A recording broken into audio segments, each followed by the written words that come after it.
with domesticated animals, that's very important. Well, that's to domesticate an animal is not an easy job. Well, it's, at least when I was young, I used to watch these American films with these uh, uh, people on horseback lassoing horses. Rodeos. Caused a lot of pain, caused a lot of suffering. But you still domesticate. Is it necessary?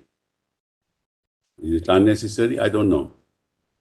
But the very act of domesticating an animal involves pain and suffering.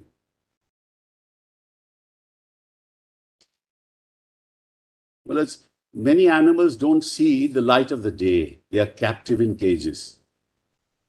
Only for us on the table. Involves pain and suffering.